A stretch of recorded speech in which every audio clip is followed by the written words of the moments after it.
नमस्कार मित्रों, संवाद बताना पड़ रहा है।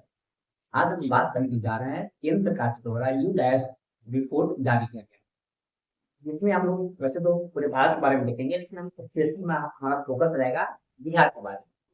अब हम मुद्दा क्या है वो बात करते हैं कि बिहार की स्कूलों में जो विद्यार्थी पढ़ रहा है तो संख्या जो राष्ट्रीय औसत है उससे 1.5 गुना से भी अधिक, राष्ट्रीय औसत से भी 1.5 गुना से अधिक है। मतलब हमारे पास विद्यार्थी की संख्या में कोई कमी नहीं है। समस्या कहाँ उत्पन्न होता है?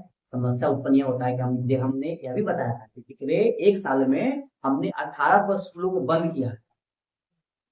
तो समस्या ये रहा, यही हमारा रिपोर्ट ऑफ कॉन्ट्रडिक्शन है। यही मतलब अब जो विरोधी आवाज से उत्पन्न हो रहा है। अगर हमारे पास में विद्यार्थी की संख्या तेजी से बढ़ रहा है तो हम स्कूलों की संख्या क्यों कम किएगा?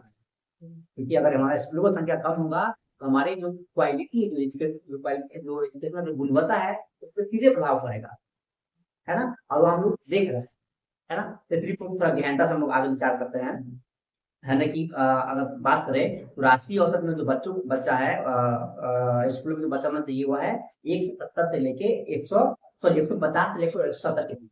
और वहीं बिहार के स्कूलों में जो बच्चे नामांकित है उनका संख्या है 224 से लेकर 250 तक, है ना। जो न्यूनतम न्यूनतम राष्ट्रीय औसत का, है ना, उससे कई गुना संख्या ज्यादा है यहाँ पे। न्यूनतम वाला भी ज्यादा है। फिर दूसरा बात हम बात करें ना, अब इससे हम पहले बात करें कि एक साल में 1800 स्कूल हमारा हमने बंद किया है ना। अब यू डैश रिपोर्ट सीधे शब्दों में कहता है बिहार ने 1800 स्कूलों को बंद किया है ना, जिसके कारण अनेक अनेक कारण दिए हैं। जिसके मतलब मेन कारण दिया है कि उसने स्कूल को बंद नहीं किया, स्कूलों को ढीला किया है। जो छोटे स्कूल था उसको बड़े स्कूलों में कन्वर्ट किया है और बड़े स्कूल में वहां के बच्चों को डाल दिया है। इसका उन्होंने बताया जिसके कारण बड़े स्कूल है वहां पे भीड़ बढ़ गया, वहां पे इंफ्रास्ट्रक्चर बहुत बेहतर नहीं है, वहां पे भीड़ बढ़ गया। इसका सीधा सा इम्पैक्ट किया हुआ प्रभाव यह हुआ है, वहाँ जो क्वालिटी है उसके एजुकेशन पे, उस पे सीधे तौर पर प्रभाव, यह रिपोर्ट है।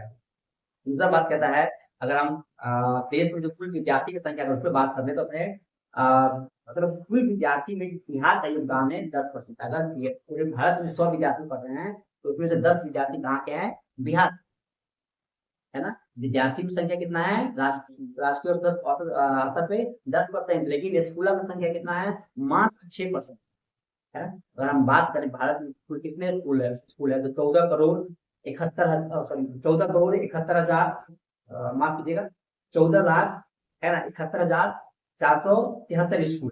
वहीं बिहार में और विद्यार्थी की संख्या देखिए तो 24 करोड़ 29 करोड़ 32,32,680 है। अगर हम बिहार में स्कूलों की स्थिति देखें तो 6% की तुलना में मात्र 94,339 स्कूल है और विद्यार्थी की संख्या डायरेक्ट करोड़ों में है, 2,11,33,228, है ना। इतना अंतर है।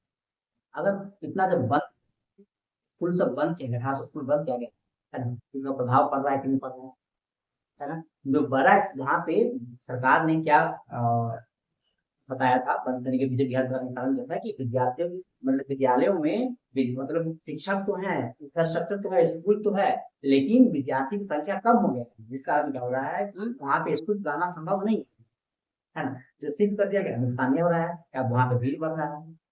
भीड़ बढ़ने के कारण वहाँ पे शिक्षा में लगातार गिरावटी देखे जा रहा है। ये हम नहीं कह रहे, ये केंद्र सरकार के द्वारा यू डैश रिपोर्ट जारी किया गया उसमें कहा गया है। अगर हम बात करें कि बिहार के किस जिला में सबसे ज्यादा स्कूल कम हुए हैं तो वह है देख लीजिए है पूर्णिया, जहाँ पे 173 स्कूल कम हुए। फिर पटना 139 हुए हैं, कटिहार में 175, पूर्वी चंपारण में 143 हुए हैं और वैशाली में 124। वैशाली छोटा सा जिला है फिर भी यहाँ पे स्कूलों की संख्या में लगातार कमी देखी गई। कुल मिलाकर हम सिर्फ इस साल मार्च तक का रिपोर्ट बताता है कि 764 स्कूल सिर्फ 5-7 जिले में, है ना। अगर यह समस्या रहा तो सिचुएशन तो ये खराब होगा, शिक्षा गुणवत्ता पे खराब होगा। दूसरा बात, जो विद्यालय है भी आज बिहार में, जो विद्यालय है भी, है ना, उसका लोकेशन बहुत ही बेकार हो रहा है ना। हम लोग बहुत लोग जाते हैं तो हम लोग एनएस अगर जा रहे हैं तो क्या देखेंगे कि एनएस के बगल में स्कूल है, एनएस के नीचे में स्कूल है, तो गड्ढा में पड़ता है ना। अब समस्या क्या होता है, जैसे बारिश शुरू हो गया, आप उस क्षेत्र में स्कूल वब तक स्कूल बंद रहता है ना। तो जो लोकेशन भी डिसाइड किया गया जहाँ पे स्कूल स्थापित किया गया है वह भी सही नहीं है। इससे भी कारण क्या होता है, बच्चे स्कूल नहीं पहुंच पाते, है ना। और सरकार यह दिखाते हैं कि वहां पे बच्चे का संख्या कम हो गया इसलिए स्कूल बंद किया जाता है ना। हम लोग बहुत सारे देखते हैं कि खेतों में स्कूल बना दिया गया, गाँव से दूर हट के स्कूल बना दिया गया। परिणाम यह होता है कि लोग बच्चे वहां तक पहुंच नहीं पाते हैं, है ना। बारिश सॉरी बारिश वाले मतलब जो क्षेत्र है वहां पे बारिश होते ही, खेत वाले जो क्षेत्र है वहां पे बारिश होते ही लोग पूरा कीचड़ हो जाता है। और वैसे ऐसे क्षेत्रों में बच्चे पहुंच नहीं पाते हैं। हम लोग बहुत जगह देखे हैं कि नाली के बगल में स्कूल है जहाँ पे पूरे दिन गंद आते हैं, शहर शहर है वहां का स्थिति, जिसके कारण क्या हो रहा है, लगातार स्कूल सब बंद, है ना।